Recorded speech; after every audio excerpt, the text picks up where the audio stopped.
This is a production of the Ultimate Homeschool Radio Network. Welcome to the Vintage Homeschool Moms Show. Your host, Felice Gerwitz, is an author, a publisher, and your radio show host. She will encourage, educate, and inspire you with answers to your most pressing questions from homeschool, marriage, parenting, and much more.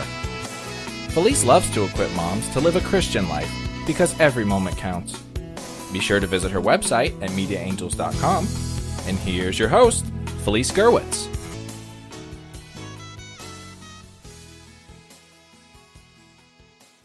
Hi and welcome. My name is Felice Gerwitz. This is podcast 126, and today I'm going to talk about raising moral kids.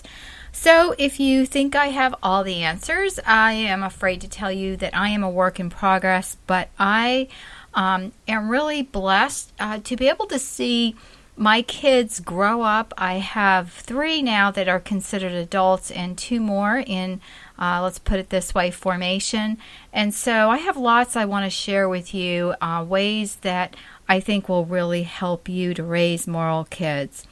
And today I want to thank the sponsor, and that is mediaangels.com. You can visit Media Angels for curriculum needs, classes, and some amazing membership sites like Homeschooling with Proverbs. I think you'll really enjoy that set. And we also have classes there as well. Well, I want to thank you today for joining me on Vintage Homeschool Moms. And I want to talk about raising moral kids because lately I've been talking to a lot of friends and family even that have struggled with certain areas in their kids' lives. And so I look around today and I say, wow, it's really difficult to raise moral kids in today's society. But in every society, there was a moral decay. And I'll be the first to agree that the moral climate today is horrible, and especially with electronics and technology, it has really decayed even further. But I have to tell you, I am truly encouraged about what I see around me. If we look at the past, we can say, oh gosh, it was so much easier to raise kids in the time of our parents. But recently, both of my kids were writing papers about the decay of Rome. And when you look at the Roman culture at the time that Jesus came and afterwards, it was horrible. I mean, it was really, something that we wouldn't want to see our family go through. And so, we have horrible things happening today, but we as homeschoolers have amazing rights and liberties that we have to continue to stay abreast on and make sure that are still available to us. And so in this podcast, I want to encourage you. So I'm going to paint you a little bit of a picture here about a homeschooling parent as well as homeschoolers and how we're able to change our culture. So I'm going to ask some questions, and I just would like you to sit back and listen. You don't even need to take notes on this part, although the notes are available on vintagehomeschoolmoms.com. Just look for episode 126, Raising Moral Kids. All right, so the first, how are homeschooling parents changing the culture? They are people, number one, that are grounded in faith in Christ first and all else second. They are focused on their marriage and their kids. They are the people who swim against the flow. They are the ones who don't care what others think, but only what their spouse or their kids think. They are the ones devoted and focused on providing a great education while developing their children's gifts and talents. They are the ones who are encouraging, nurturing, and enthusiastic about their kids and their progress, even if it's 1 step forward and 2 steps back on some days. And they are the parents that are more concerned that their children are fed than whether or not the laundry is done, the house is perfectly maintained, or they are entertaining on a regular basis. All right, now let's look at homeschooling kids and how are homeschooling kids changing the culture. Well, they love the Lord before everything else and are encouraged to have a personal relationship with Jesus no matter what their denomination. And I'm talking about Christian denomination, obviously. They realize that they should be thankful for the little or the much they are given and always be thankful to the Lord for their gifts. They realize that they can change the culture, and they're the ones who don't buy into the culture and are not easily adapted to what the culture brings. They are the ones with parents who are caring, encouraging, and nurturing. They are the ones who are encouraged in whatever areas their talents lie. For example, my granddaughter can mass produce crafts more than anyone I know, and she's encouraged to continue to do that. The next one is they are encouraged to pursue greatness, and they are challenged by their education and seeking the best they can be. So how do you get to this place, and where can you possibly go to check off all the things that I just listed here for you? You know, it's what we always look at when we say, you know, we want our kids to be moral, we want our homeschooling to go perfectly, we want everything to flow beautifully, and we want our kids to be, cultural changers. We want them to be examples. We want them to be a light. And then often we look around and we see that homeschool families are crumbling, that the divorce rate is the same or on par, or sometimes even greater than those who have no faith. There's moral decay, there's decay in marriage and families. And so we look at this and we say, where do we go from here? Well, that's something I'm going to be sharing with you in just a few minutes. But first, we're going to take a quick commercial break. And when we come back, we'll discuss some of these points. We'll be right back. Are you looking for a Bible study for the entire family? Well, I created one after searching for months for a study that would encourage my family to have group discussions, teach life truth, as well as point to God as creator. So, since I couldn't find one, I created one. Homeschooling with Proverbs. I didn't want to zoom through the book of Proverbs in 1 month, as some suggest. Instead, I wanted to savor and meditate on the words and have the entire family on the same page. If you want a Bible study written for the entire family with specific audios and activities from pre-K to adult, look no further. This set can be used studying 1 lesson per month or completed in 9 months or sooner. The option is yours. In this set, you will find audios, printables, and when completed, you and your children will have a beautiful keepsake notebook. Visit homeschoolingwithproverbs.com for more information and begin studying the book of Proverbs. Allow God's Word to speak to you.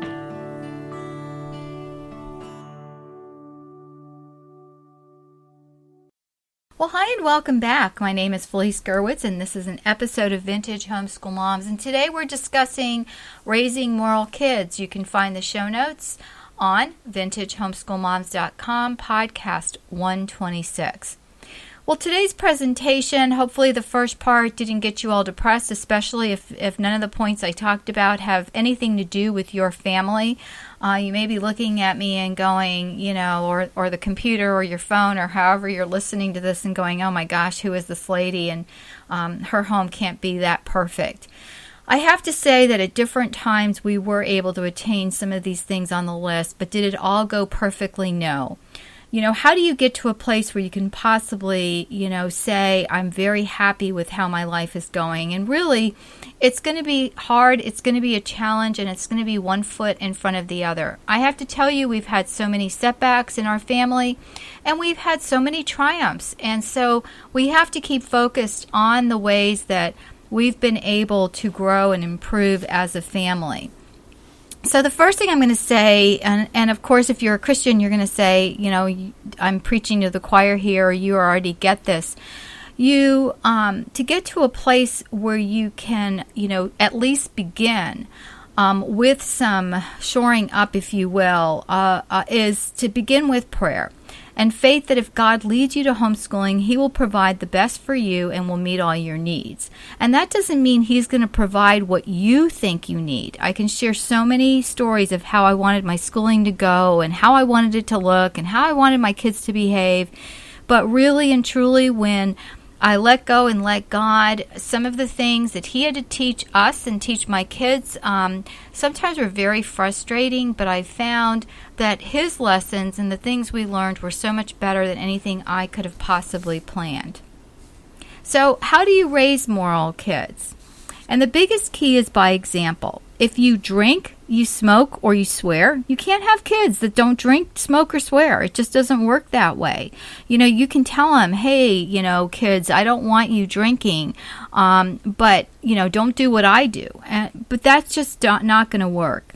If you don't attend church, you don't pray, you don't read your Bible, you can't expect kids to attend church, to pray, or to read the Bible. Okay, so you've heard this, and now you're going to say to me, but, Felice, I do attend church, I do pray, I do read the Bible, and my kids don't want to go to church, they don't want to pray, they, really don't want to read the Bible. I have to make them do it. I have to assign it as a class in order to get them to do it.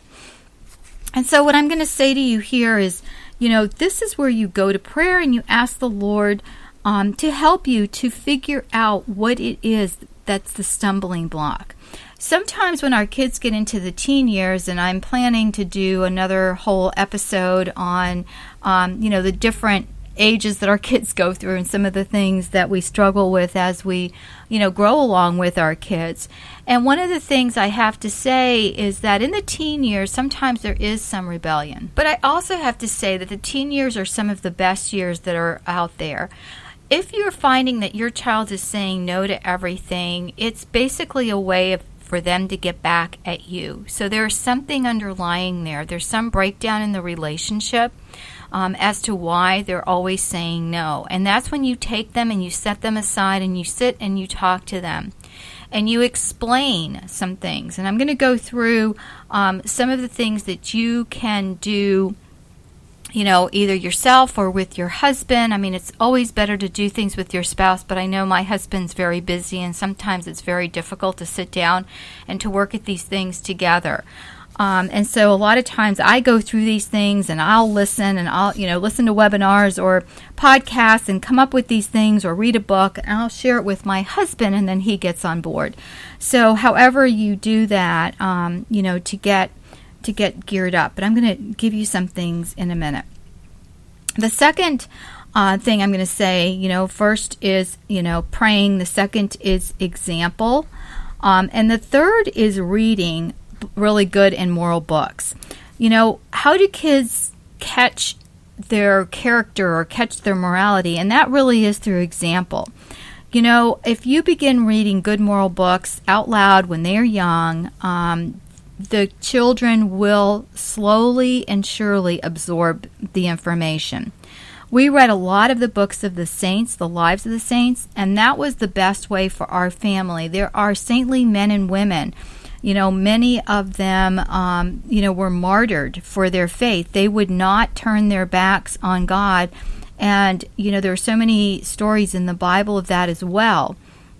And especially of the apostles after the death and the crucifixion and then the resurrection of Christ. They gave their lives, because they would not turn their backs on God or deny God. And how many of the Romans were persecuted, the Christians at the time, for their faith. So we can read these lives, and they will really help the kids. I remember my daughter once saying, Mom, when we read saints' books, it's really sad. And I said, well, what part's sad? And she goes, well, they die at the end. And usually they did die, but as an adult, I could see it was a beautiful death, for many of them. And, they were very happy because they were going to, be with the Lord forever. But it really shows something that we don't see when we look at each other. And when you read these books, they are devoid of the negativisms, that we see sometimes, the bickering, materialism, or selfish behavior. One that comes to mind, and a beautiful story, and they've made several movies on her life. Some are better than others, and that is Mother Teresa of Calcutta. Mother Teresa came from a wealthy family. And her mother would set the table and have this, amazing meal and invite people in, complete strangers, to, sit at their table. And this is how Mother Teresa grew up. When she was a little girl, this is what she saw. And so, it was something that was, her mother didn't have to talk about it. Her mother showed by example. And again, that is one of the biggest ways that we can raise moral kids, by giving them a good example. And I know that sometimes it's very difficult. There are people in your lives that you can't, it's easier to avoid friends and situations more so than it is for families. But, that is a situation that you can use as a teaching. Like we used to use the news when my kids were younger as a lesson, often in what not to do. Sometimes we couldn't watch the news. It was, not appropriate for the kids. But a lot of times we could, talk about different things. Or I could read something on the internet and we could discuss it and just talk about the morality. In my kids' homeschool lifetime, unfortunately, we had, a president that had an affair while in the White House, and we could discuss that kind of thing and decide, as a family, what the ramifications are of sin, how everyone in his family suffered, and not only that, the nation, and then this other person. So, there are always things in our lives that we can use as examples and teaching moments with our kids. And so, it's always easier to use a stranger, somebody not directly related, in that situation, because we don't also want our kids pointing to people. And, little kids are really good at taking what you're saying and bringing it to that person. So when I was a teacher years ago, it was always amazing what your students would tell you about their parents. So be really careful how you talk about these things, and that's why it's always better to use a good example instead of a bad example and discuss that. But sometimes as your kids get older, you'll have to introduce that. So as promised, I want to give you some things that you can write down as well as, talk about and think about on your own, and look at how your household is set up and if it is conducive to some of the things that we want, especially being able to raise moral kids. In this discussion, I'm not stating what I'm considering the obvious. Obviously you're not going to, be involved in immorality and condone it. I'm always, again, shocked at situations that I see or find, unfortunately, closer to home than I would like them to be. But I've also found that God is a forgiving God and an amazing God, and He can, take lemons and make lemonade. And if we have our hearts in the right place, He can turn a difficult situation into good. So here are some things to look at and to talk to your spouse about, to write and pray about, and I want to be able to encourage you in this way. And believe me, as I made this list, I was pointing out some things, and I'll share that with you at the end as well, that I need to work on. So number one, do you have time to pray?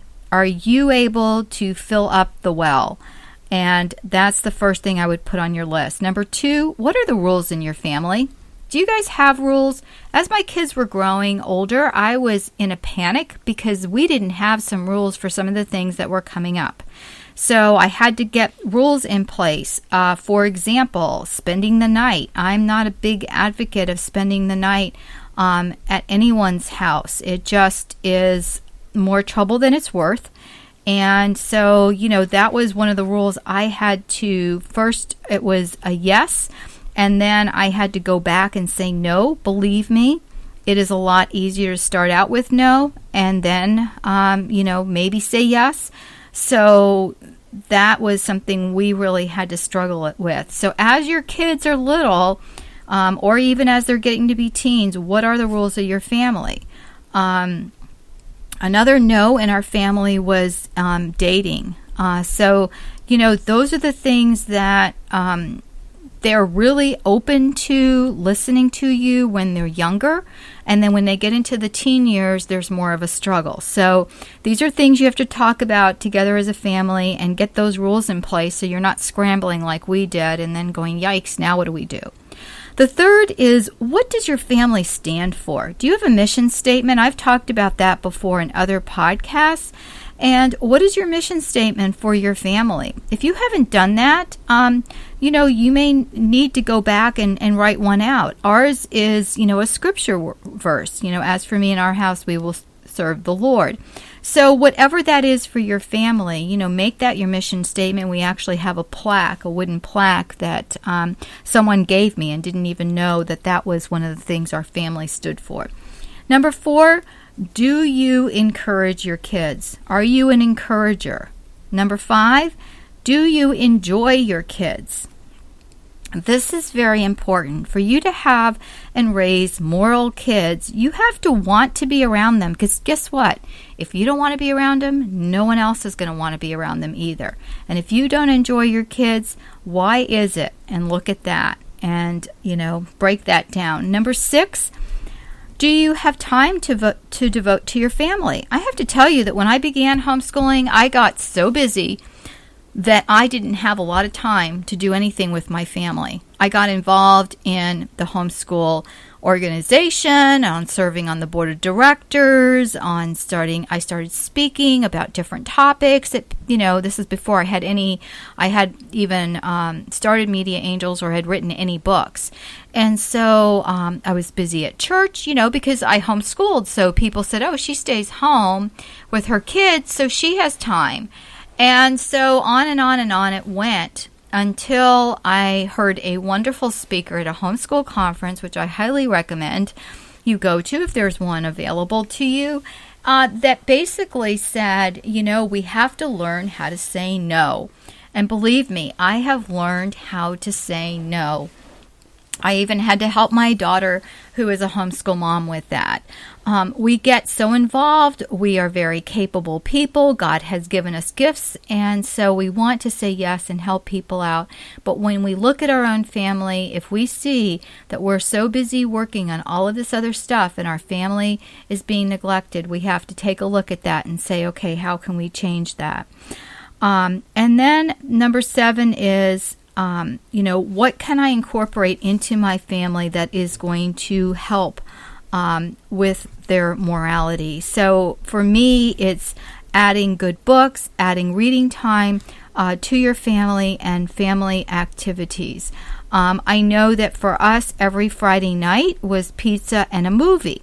We didn't watch movies any other time but on a Friday night, and so my kids knew that was going to be time to get together. We also read books every evening after we ate dinner.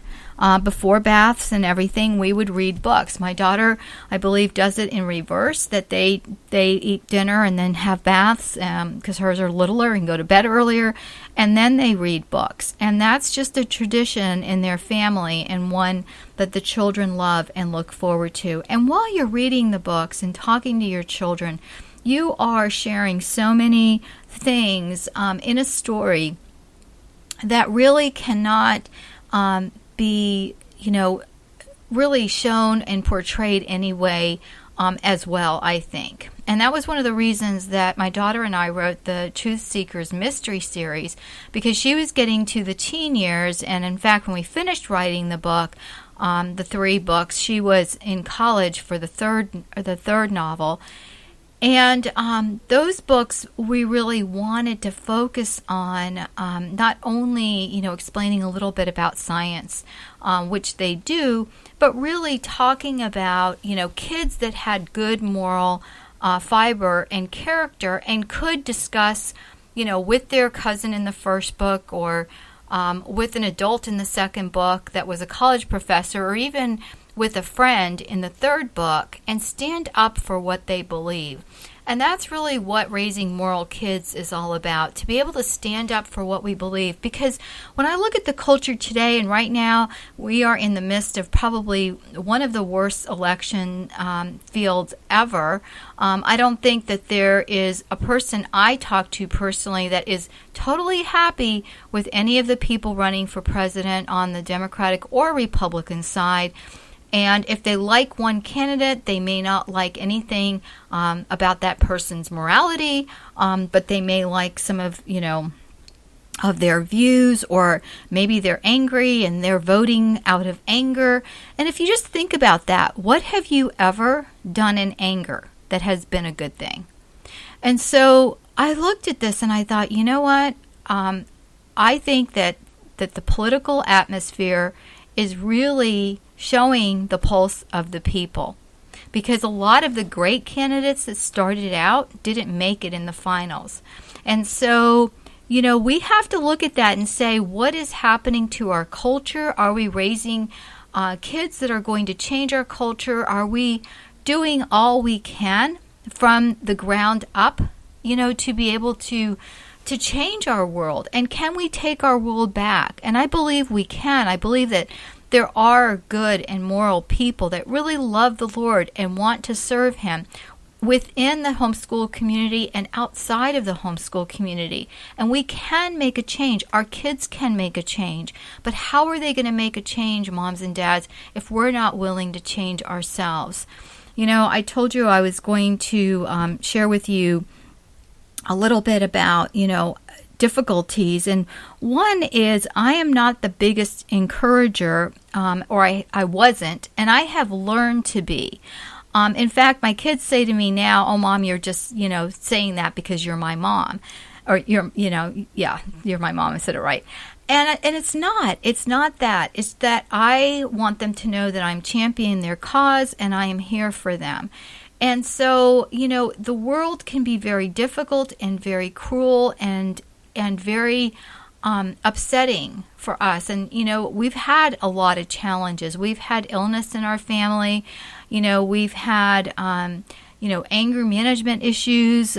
We have had, elderly family members that we're taking care of now. And, my mother was very ill before she died. And that was when my kids were very little. And so, there have been a lot of times in our family when it has been very difficult. And there have been times when I've had to put aside my writing career, and to the point where I was doing really well and being invited to all of these conferences. And at one point, my husband said to me, and it was really very early on, he said, "I don't want you to travel."